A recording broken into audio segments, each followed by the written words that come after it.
Hello friends, मैं हूँ rehabilitation psychologist और काउंसलर अर्पणा दुबे। और हम देख रहे हैं बीए पार्ट 1 के साइकोलॉजी सब्जेक्ट को, जिसमें हम देख रहे हैं मेथड्स ऑफ साइकोलॉजी, जिसमें आज हम देखेंगे एक्सपेरिमेंटल मेथड। साइकोलॉजी की सबसे प्रमुख और साइंटिफिक विधि एक्सपेरिमेंटल मेथड ही है, क्योंकि इसमें शुद्ध रूप से घटना के कारण प्रभाव यानी कॉज इफ़ेक्ट रिलेशनशिप को आसानी से स्टडी किया जा सकता है। अन्य सोशल साइंसेज की तुलना में मनोविज्ञान में इस पद्धति का यूज़ ज़्यादा किया जाता है। इसी विधि के कारण साइकोलॉजी को साइंस का दर्जा मिला है। अब सवाल उठता है कि प्रयोगात्मक विधि क्या है। तो प्रयोगात्मक विधि उस विधि को कहा जाता है जिसका आधार प्रयोग होता है। अब हमें ये भी जानना होगा कि प्रयोग या एक्सपेरिमेंट क्या होता है। तो साधारणतः किसी व्यवहार व मानसिक प्रक्रिया को किसी नियंत्रित अवस्था में क्रमबद्ध अध्ययन या प्रेक्षण करना ही प्रयोग है। यानी experiment is the systematic study of और observation of behaviours and mental processes under controlled conditions. भाषा से स्पष्ट हो जाता है कि प्रयोग में व्यवहारों का अध्ययन किसी नियंत्रित अवस्था में किया जाता है और ये अध्ययन चरों यानी वेरिएबल्स के माध्यम से किया जाता है। अब प्रश्न उठता है कि चर किसे कहते हैं। तो शाब्दिक अर्थ में देखा जाए तो चर या वेरिएबल किसी भी ऐसी घटना, परिस्थिति या व्यक्ति का गुण होता है जिसका मान परिवर्तनशील होता है। वैज्ञानिक अर्थ में देखा जाए तो इसे मापा भी जा सकता है और क्वांटिटेटिवली ये परिवर्तित होता है। जैसे उम्र, बुद्धि, थकान आदि कुछ वेरिएबल्स के उदाहरण हैं जिन्हें मेजरमेंट भी किया जा सकता है और जो परिमाणात्मक रूप से परिवर्तित भी होते रहते हैं। किसी भी साइकोलॉजिकल एक्सपेरिमेंट में मुख्यतः 3 वेरिएबल्स होते हैं: स्वतंत्र चर, परतंत्र चर और संगत चर, यानी इंडिपेंडेंट वेरिएबल, डिपेंडेंट वेरिएबल और रिलेवेंट वेरिएबल, या जिसे नियंत्रण चर भी कहते हैं, कंट्रोल चर। तो स्वतंत्र चर यानी इंडिपेंडेंट वेरिएबल वैसे वेरिएबल को कहा जाता है जिसमें जो प्रयोग करता है वो जोड़ तोड़ करता है यानी मैनिपुलेशन करता है और उसके प्रभाव को दूसरे चर पर या दूसरे वेरिएबल पर स्टडी करता है। इसे नियंत्रित या कंट्रोल्ड वेरिएबल भी कहा जाता है। और दूसरा होता है डिपेंडेंट वेरिएबल, जिसे परतंत्र चर या आश्रित चर भी कहते हैं। तो ये ऐसे वेरिएबल को कहा जाता है जिसके बारे में प्रयोगकर्ता एक्सपेरिमेंट करके प्रेडिक्शन करना चाहता है, पूर्व कथन करना चाहता है। इसे आश्रित चर या परतंत्र चर इसलिए कहा जाता है क्योंकि इसमें होने वाला परिवर्तन जो है स्वतंत्र चर में किए गए मैनिपुलेशन पर निर्भर करता है। यानी अगर इंडिपेंडेंट वेरिएबल में चेंजेस हो रहे हैं तो उसका प्रभाव आश्रित चर पे या डिपेंडेंट वेरिएबल पर पड़ेगा। और कुछ चर ऐसे होते हैं जिनके प्रभाव को प्रयोगकर्ता नियंत्रित करके रखना चाहता है या उनका अध्ययन वो उस समय नहीं करना चाहता है, लेकिन वो प्रयोग में अपना प्रभाव डालते हैं।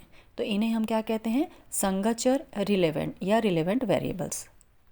एक्सपेरिमेंटल मेथड के 3 पर्पस होते हैं मेनली, जिसमें पहला है कि प्रयोगात्मक विधि में स्वतंत्र चर और आश्रित चर के बीच के संबंध का पता लगाया जाता है, यानी इंडिपेंडेंट वेरिएबल और डिपेंडेंट वेरिएबल के बीच में क्या रिलेशनशिप बन रहा है। इन दोनों के रिलेशन को पता लगाने के लिए प्रयोगकर्ता पहले से एक डिज़ाइन तैयार कर लेता है जिसमें इस बात का साफ साफ वो उल्लेख करता है या बताता है कि इंडिपेंडेंट वेरिएबल में कैसे कैसे मैनिपुलेशन किया जाएगा, एक्सपेरिमेंटल ग्रुप और जो कंट्रोल्ड ग्रुप हैं वो कितने होंगे, उनका ऑर्गेनाइजेशन कैसे किया जाएगा। इस तरीके से एक खाका तैयार कर लेता है जिसको मनोवैज्ञानिक जो है प्रयोगात्मक डिज़ाइन या एक्सपेरिमेंटल डिज़ाइन कहते हैं। दूसरी बात होती है कि एक्सपेरिमेंटल मेथड द्वारा किसी सिद्धांत या थ्योरी की या किसी रिसर्च द्वारा किए गए जो प्रेडिक्शन है उसकी जांच की जाती है। तीसरी बात है कि प्रयोगात्मक विधि किसी नए सिद्धांत का प्रतिपादन के लिए भी महत्वपूर्ण आंकड़े प्रदान करती है। मतलब जो नई थ्योरी होने जा रही है उसके लिए डेटा कलेक्ट करने का काम भी प्रयोगात्मक विधि द्वारा किया जाता है। एक्सपेरिमेंटल मेथड के कुछ स्टेप्स होते हैं, जिसमें पहला है प्रॉब्लम यानी समस्या, दूसरा है literature study and formation of hypothesis, साहित्य का अध्ययन और परिकल्पना का निर्माण, तीसरा है सब्जेक्ट यानी विषय, फोर्थ है variable and design of the experiment, प्रयोग का चर और डिज़ाइन, फिफ्थ है एपरेटस एंड मटेरियल, उपकरण और सामग्री, सिक्स्थ है कंट्रोल यानी नियंत्रण, सेवेंथ है इंस्ट्रक्शन एंड प्रोसीजर, निर्देश और प्रक्रिया, एट्थ है रिजल्ट्स, परिणाम, और नाइन्थ है डिस्कशन एंड जनरलाइजेशन, चर्चा और सामान्यीकरण। आइए इनका थोड़ा विस्तार देख लेते हैं। जो पहली बात है, स्टेप्स है, पहला समस्या यानी प्रॉब्लम। तो प्रयोग शुरू करने से पहले एक समस्या का होना ज़रूरी है। कर्लिंगर कहते हैं कि एक समस्या जो है वो एक प्रश्नवाचक वाक्य या कथन है, इंट्रोगेटिव सेंटेंस है, जो पूछता है कि दो या दो से अधिक चरों के बीच में क्या संबंध है। What is the relation between two और मोर देन टू वेरिएबल्स।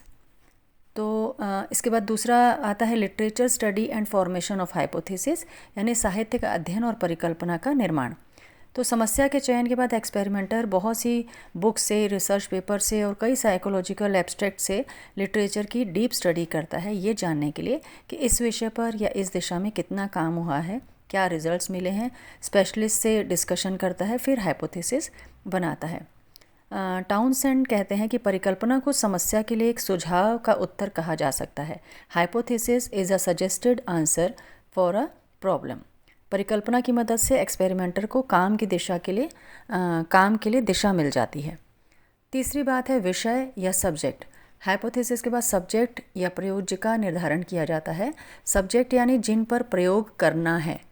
एक प्रयोग में प्रयोज्य या सब्जेक्ट एक से अधिक होते हैं और फिजिकल और मेंटल स्टेटस में सभी सेम होते हैं। जैसे एक ही उम्र के, एक ही कक्षा के व्यक्ति या पर्सन या बच्चे लिए जाते हैं जो कि सब्जेक्ट का काम करते हैं एक्सपेरिमेंट में। फोर्थ टॉपिक है या फोर्थ स्टेप है variables and design of experiment. प्रयोग का चर और डिज़ाइन। प्रयोग में मुख्यतः 3 चर होते हैं, जैसा हमने पहले भी बात की। एक स्वतंत्र चर इंडिपेंडेंट वेरिएबल, दूसरा आश्रित चर डिपेंडेंट वेरिएबल, तीसरा रिलेवेंट वेरिएबल यानी नियंत्रण चर। तो इंडिपेंडेंट वेरिएबल में फेरबदल का प्रभाव जो होता है डिपेंडेंट वेरिएबल पर देखा जाता है और रिलेवेंट वेरिएबल इन दोनों चरों पर अपना प्रभाव डालते हैं, इसलिए इन्हें कंट्रोल करना होता है। वेरिएबल्स को कंट्रोल करने के लिए एक्सपेरिमेंटल प्लान बनाया जाता है और एक्सपेरिमेंट डिज़ाइन और योजना बनाई जाती है। डिज़ाइन भी कई प्रकार के होते हैं, जैसे 2 randomized group design, 2 matched group design, within subject design, इस तरीके से। फिफ्थ स्टेप है एपरेटस एंड मटेरियल, उपकरण और सामग्री। एक्सपेरिमेंटर अपने प्रयोग में यूज़ किए जाने वाले एपरेटस और मटेरियल की भी जानकारी देता है और अगर वो कोई नया उपकरण डेवलप कर रहा है तो उसके बारे में भी बताता है या वो डेवलप भी कर सकता है। सिक्स्थ है कंट्रोल यानी नियंत्रण। लिटरेचर की स्टडी, डिस्कशन विद स्पेशलिस्ट और खुद के अनुभव से वो डिसाइड करता है कि कौन से फैक्टर्स और वेरिएबल्स समस्या को प्रभावित करते हैं। फिर इन्हें कंट्रोल करके डेटा कलेक्ट करता है जो साइंटिफिक प्योर डेटा होता है। 7th स्टेप है इंस्ट्रक्शंस एंड प्रोसीजर, निर्देश और प्रक्रिया। इसके बाद एक्सपेरिमेंटर अपने सब्जेक्ट को निर्देश या इंस्ट्रक्शंस देता है प्रयोग के बारे में और सभी बातों को तय करते हुए और सारी सावधानियों को ध्यान में रखते हुए योजना को या प्लानिंग को पूरा करता है और डेटा कलेक्ट करता है। 8th है रिजल्ट या परिणाम। डेटा कलेक्ट करने के बाद एक्सपेरिमेंटर डेटा को क्लासीफाई और टेबुलेट करता है, यानी वर्गीकृत और सारणीबद्ध करता है। फिर डेटा को एनालिसिस, स्टैटिस्टिकल मेथड और ग्राफ से बनाता है। इस तरीके से वो रिजल्ट्स निकालता है। 9th है चर्चा और सामान्यीकरण या डिस्कशन एंड जनरलाइजेशन। परिणामों पर विभिन्न सिद्धांतों के आधार पर चर्चा की जाती है। फिर सामान्यीकरण या जनरलाइजेशन करके देखा जाता है कि ये रिजल्ट्स कितनी पॉपुलेशंस को रिप्रेजेंट करते हैं। अब देखते हैं एक्सपेरिमेंटल मेथड के गुण क्या होते हैं, मेरिट्स क्या होते हैं।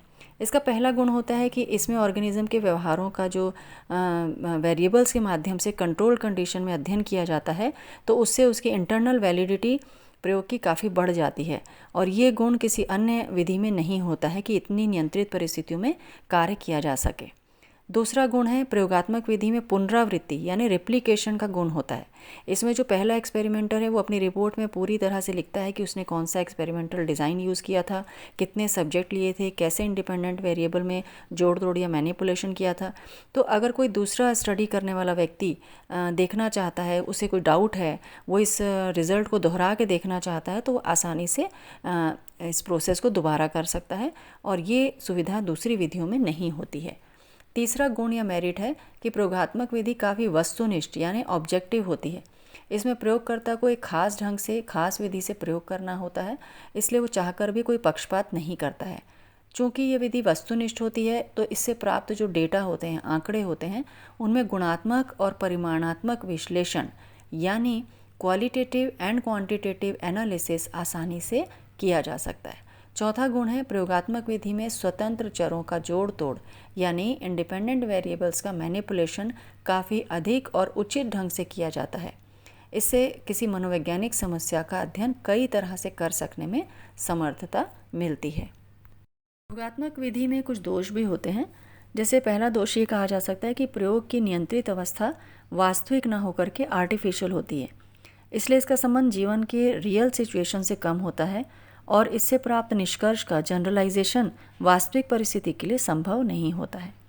दूसरा दोष है कि इसमें कुछ विशेष प्रकार के दोष नेचुरली आ जाते हैं, जिसमें से प्रयोक्ता पूर्वाग्रह और प्रतिदर्श पूर्वाग्रह दो महत्वपूर्ण दोष हैं, यानी एक्सपेरिमेंटल बायस और सैम्पलिंग बायस। एक्सपेरिमेंटल बायस होता है कि प्रयोगकर्ता की खुद की एक्सपेक्टेशंस और बायसेस उसमें आ जाती हैं, जिससे उसके रिजल्ट और प्रेक्षण प्रक्रिया को प्रभावित करते हैं। दूसरी बात है प्रतिदर्श पूर्वाग्रह यानी सैम्पलिंग बायस, जिसका मतलब है कि जो सब्जेक्ट लिए जा रहे हैं वो ठीक से पॉपुलेशन को रिप्रेजेंट कर रहे हैं कि नहीं।